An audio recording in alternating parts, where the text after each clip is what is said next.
Je vous présente des jeux qu'on a essayés récemment. On commence avec All Log, qui est un jeu pour 2 joueurs uniquement. Les parties de 10 à 15 minutes pour 10 ans et plus. C'est un jeu, pour ceux qui connaissent Assassin's Creed Valhalla, c'est un jeu qu'on pouvait jouer dans le jeu. Et là, ils l'ont adapté en vrai matériel physique. C'est super simple. En fait, c'est un duel de dés.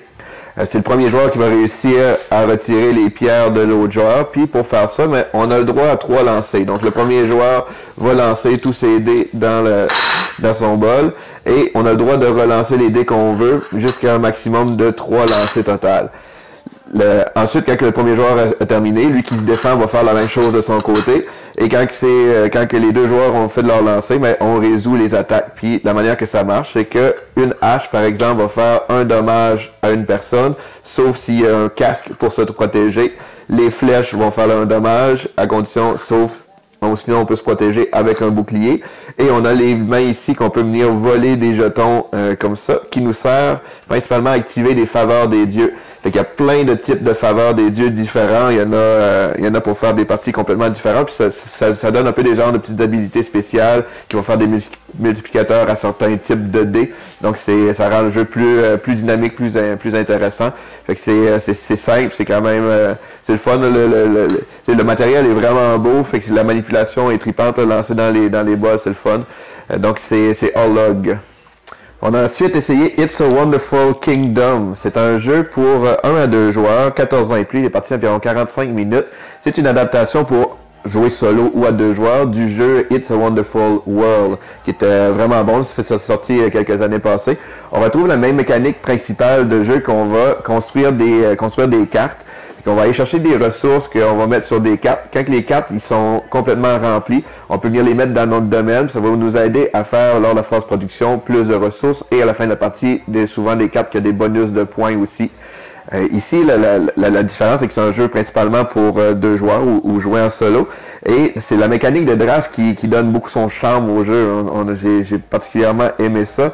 La manière que ça marche, c'est que à mon tour, je vais choisir premièrement une des deux côtés que je veux prendre des cartes. Fait que, par exemple, je pourrais décider de prendre ce côté-là. Je récupère ces cartes-là et je peux mettre mes cartes ici en construction ou que je peux, à la fin de la phase, les défausser pour gagner les ressources.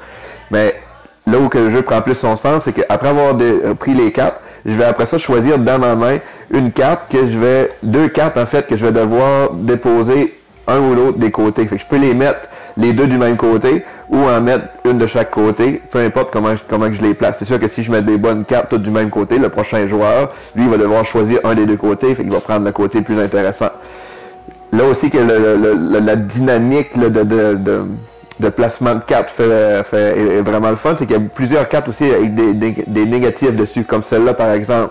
Donc je pourrais, une carte que je trouve bien intéressante, mettre une carte négative dessus et mettre une autre carte de l'autre côté. Fait que là, l'autre joueur va hésiter, voir s'il la prend malgré la négative ou non. Fait que, en gros, c'est vraiment ça. On retrouve la même gestion de ressources aussi que dans le jeu original, que les productions se font dans l'ordre. Fait que, par exemple, on fait les cubes gris en premier. Fait que si en plaçant mes cubes gris sur ma carte que j'ai produit, ça débloque la carte, je la place ici, et cette nouvelle carte-là produit des cubes mauves, mais je vais pouvoir l'utiliser pour la prochaine phase de production. Fait que ça aide beaucoup dans les stratégies. L'autre chose qui est vraiment le fun du jeu aussi, c'est que il y a plusieurs modules dans le jeu. Fait que ça, c'est les règles comme un peu de base. Et à chaque partie, on choisit un des modules qu'on veut ajouter à notre jeu. Si on veut un jeu avec plus d'interaction entre les joueurs, c'est qu'au lieu d'avoir des cartes juste les calamités, là, qui ont des points négatifs comme ça, on peut choisir chacun un monstre.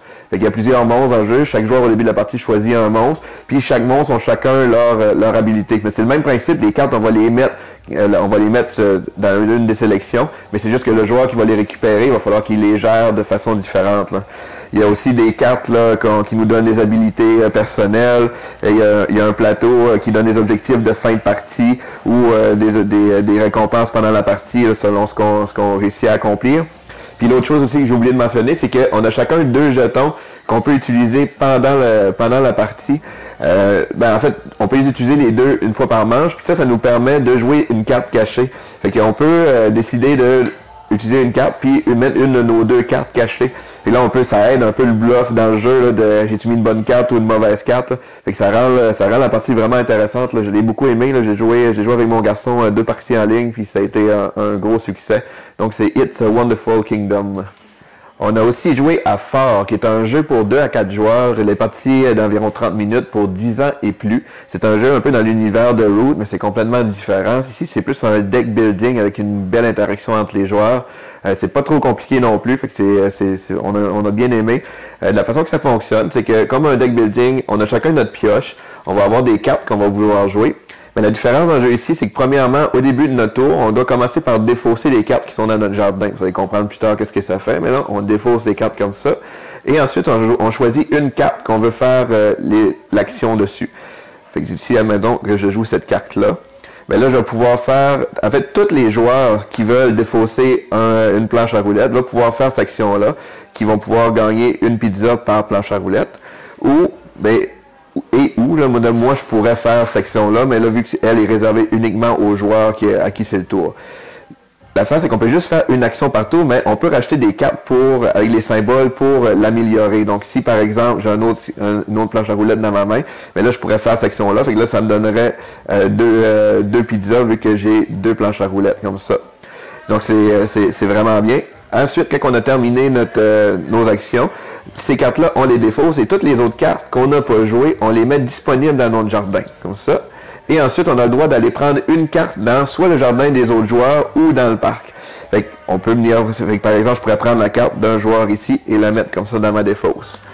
Donc, comme vous pouvez voir, là, c'est un jeu que justement, on peut avoir des cartes dans nos mains qu'on aimerait garder pour plus tard, mais qu'on peut pas jouer, sauf qu'on est obligé de les rendre disponibles aux autres joueurs aussi. Fait que ça donne une belle stratégie dans notre main.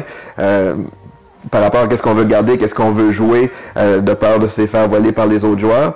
Puis sinon, mais le gros des actions, mais c'est un peu de la gestion de ressources, c'est qu'on va gagner surtout de la pizza et des jouets qui va nous permettre d'améliorer notre fort pour faire le gros des points. Mais il y a d'autres façons de faire des points. On peut en faire pendant la partie avec des cartes multiplicateurs comme ça, où il y a des objectifs qu'on peut aller chercher là, au courant de la partie.